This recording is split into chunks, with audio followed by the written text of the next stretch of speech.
you, Madam Speaker.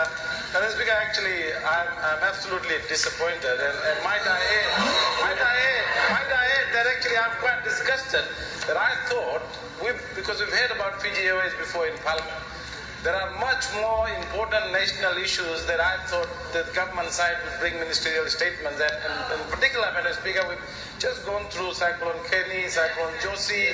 People are still waiting for government help, and we're expecting some ministerial statements from the other side so that we can actually debate this in this house.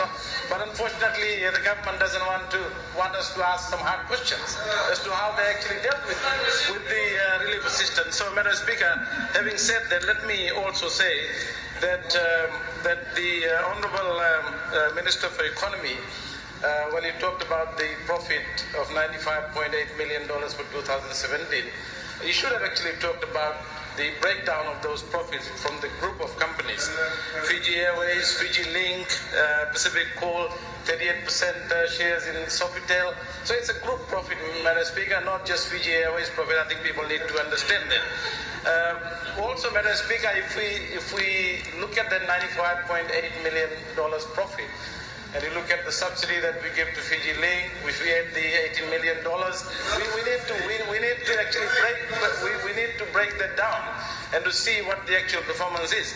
The points raised by Honourable Gavoka, Madam Speaker, I share those points with him in terms of where the airline would have been over the last 10 or 12 years. Nonetheless, Madam Speaker, we are pleased to know that at least Fiji Airways has plans, and we've had this before, and we look forward to the implementation of some of those plans in the future. But one other point I want to raise, Madam Speaker, this is about managing our carbon offsets. I mean, this is going to be a future risk, Madam Speaker, and the Honourable Minister for Economy needs to come to this House and explain how they're going to deal with it. And let me just quote. In fact, Moody's Investors Service has just released a new report where they actually talked about the passenger airline sector, which could be exposed to new costs from global decarbonization agreements that I think will come in the near future. And as co-president, Fiji has to understand that this is going to be a very, very serious issue, and how we manage our carbon offset costs will actually determine the future risk of the whole airline, Madam Speaker.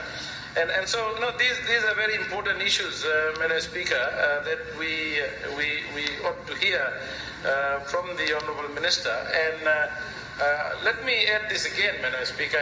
We get reports on Fiji Airways. The minister responsible, provides the reports. I want to still maintain that we must also receive the annual reports in this Parliament as well, because then, Madam Speaker, would be able to debate the details. We can get the annual reports and financial statements on their website, but we need those details in Parliament so that we can debate some of the details that are there. Madam Speaker, I also want to raise this issue. As I said before, we need to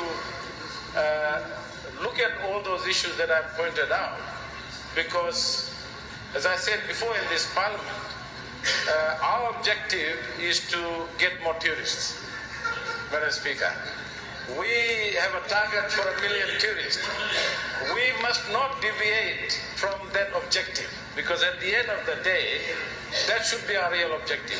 Madam Speaker, we also need to be informed in this House from the Honourable Minister as to what is happening with respect to our competitiveness within the tourism market.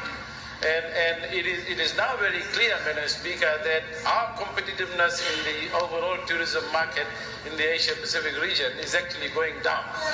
It's going down. It's going down, Madam Speaker. It's going down.